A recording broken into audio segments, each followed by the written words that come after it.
May is Ehlers Danlos Awareness Month. So I want to talk a little bit about what is Ehlers Danlos syndrome.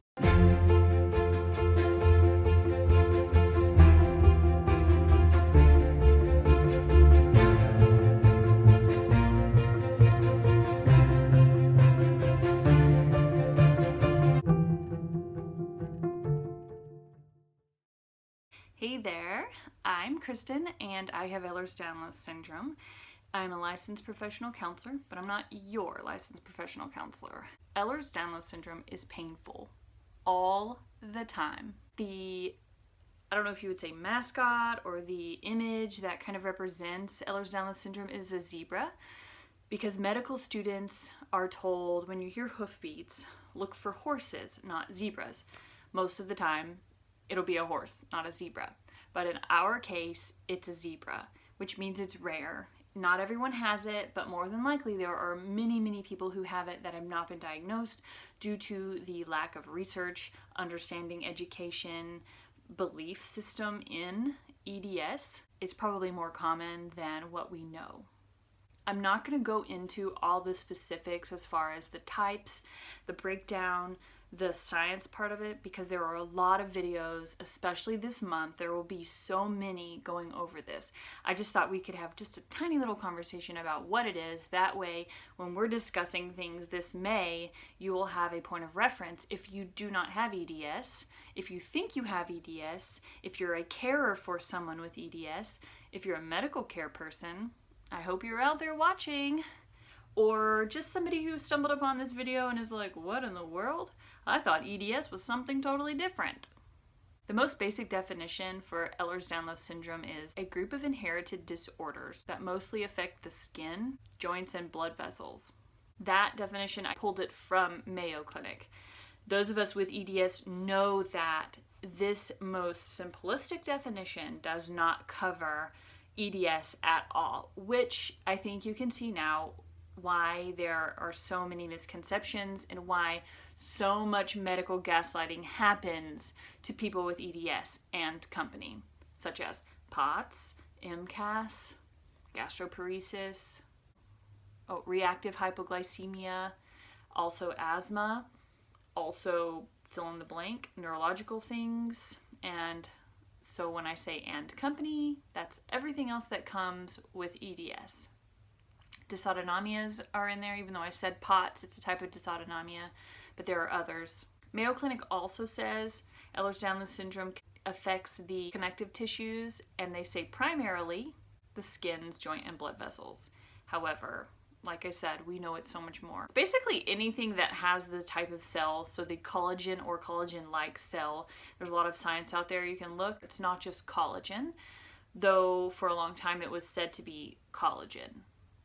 What does collagen make up? Let's just talk about collagen for a moment, not its definition, but collagen is in every part of our body except maybe bones. I didn't look that up to be able to say. So if collagen is in every part of your body, including your organs, how can it not impact your organs, which is why so many people have digestive issues. It's not simply from the medications that we take, or have lung issues or heart issues, why they have autonomic issues or nervous system issues. If it has collagen in it, and it's the collagen cell that is impacted by your EDS, well, it's a free-for-all.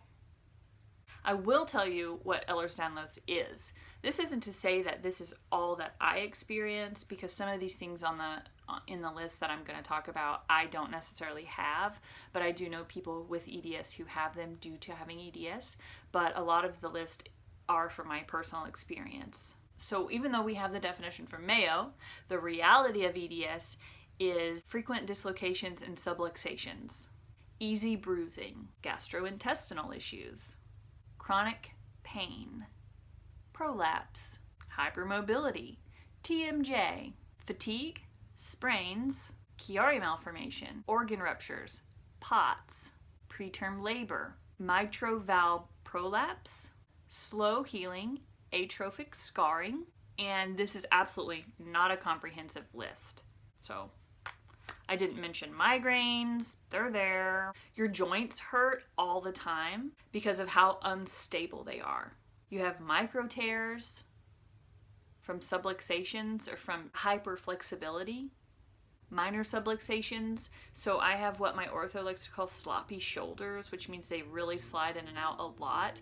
If I press on my shoulder, it literally will slide in and out, which can cause micro tears. It never sits directly in the socket anymore. They both do that, so he likes to call them sloppy shoulders.